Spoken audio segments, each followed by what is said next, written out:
guys, I'm Liz Knights, and this is a recap of the floats class that I taught for August Wildfire.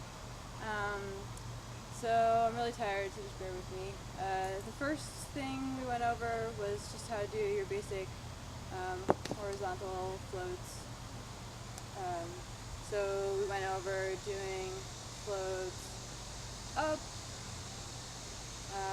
on the inside and on the outside, and then we talked about how when you get to the top you can either float back down the way that you came, or you can do a pendulum and float back down on the other side, or you can float up, go over the top, and then float back down on the other side. So we started out with that, and then we worked on combining hands in various ways. So having one at the top, one at the bottom, switching places again. That's with having both the poi coming in as they're floating. You can have them come in and then go out, or out and then in. We also talked about coming up, then doing a point ISO and coming down. So basically just changing the distance between your hands. Instead of having them float down with your hands apart, you can do that point ISO, you can have them float down with your hands together. Next thing that we talked about was using those horizontal floats to change timing and direction. So if I'm here in a butterfly and I float with my right hand, now I'm in same time, same direction, do a float with my left hand. So sort of pretty basic stuff there, but just a good thing to know.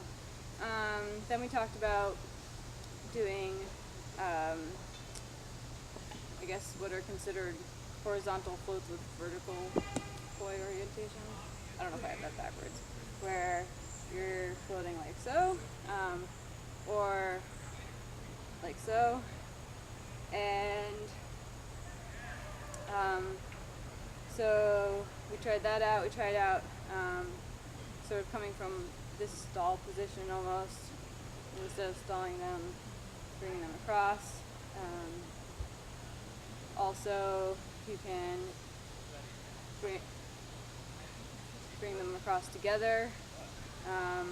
You can go from the verticals into the horizontal, so, or, sorry, I don't know which is which at this point, but like so, across and then up and down.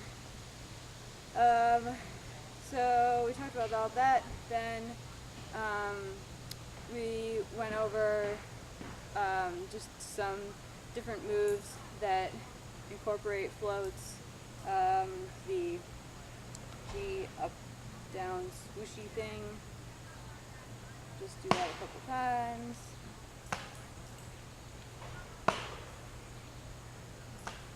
So we did that one. We did this one.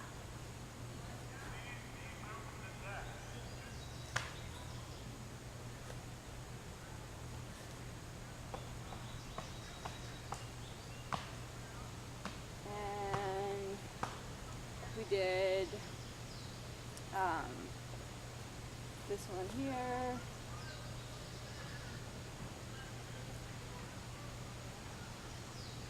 The float's happening behind you.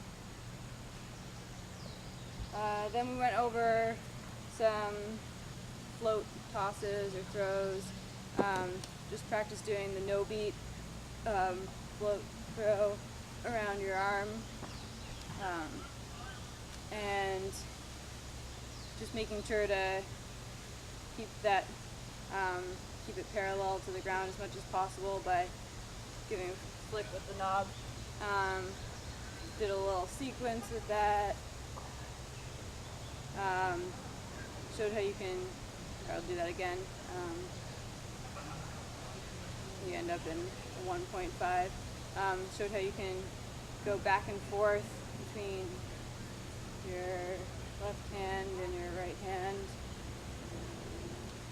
Then we talked about just doing the float tosses right here in wheel plane, which seems pretty basic but leads into other things like the horizontal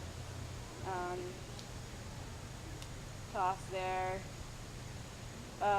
You can do both of them at the same time, which I won't be able to execute right now. I'll be tired.